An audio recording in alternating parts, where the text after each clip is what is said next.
Welcome to cyber world. তো আজকে পিনাক আমাদের কাছ থেকে আজকে একটা ইউপিএস নিচ্ছে, তো ওই বলছে ব্যাপারটা কি আছে। আসলে এই ইউপিএসটা নিয়েছিলাম, এটা আমার গেমিং পিসি তো টানতে পারিনি, তো আজকে দাদার কাছে নিয়ে এলাম, এনে এটা এক্সচেঞ্জ করে এটা নিয়ে যাচ্ছি। খুব সামান্য কিছু বাদে মানে পুরোটাই মিটে গেল আর কি। তো আমি তোকে তো বেস্ট টু বেস্ট এই রেটটা করেও দিয়েছি। এটা যেটা রয়েছে, যেটা বেস্ট টু বেস্ট রেট, মানে যেটা জিএসটি কেটে অল্প যেটা আমাদের ভ্যালু থাকে সেটা করে আমি এটাকে করে দিয়েছি।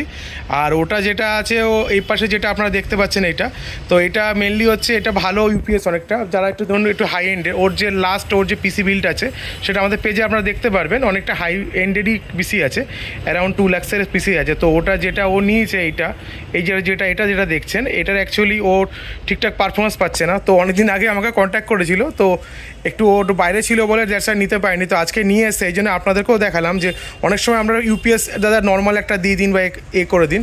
তো যখন যারা আপনি এডিটিং বা যখন গেমিং পিসির জন্য নেবেন, তো এই টাইপের যে ইউপিএসগুলো আছে, এই ইউপিএসগুলো কিন্তু আপনার ঠিকঠাক পারফরমেন্স আসবে না। অ্যাকচুয়ালি ও যে টাইপের এইটা যেটা নিয়েছে, এই টাইপের ইউপিএসগুলো নেওয়াটা দরকার আছে। তো বেস্ট টু বেস্ট এক্সপিরিয়েন্স পেয়েছিস তুই। ওকে, চল, থ্যাংক ইউ। এক্সপিরিয়েন্স পেয়েছি।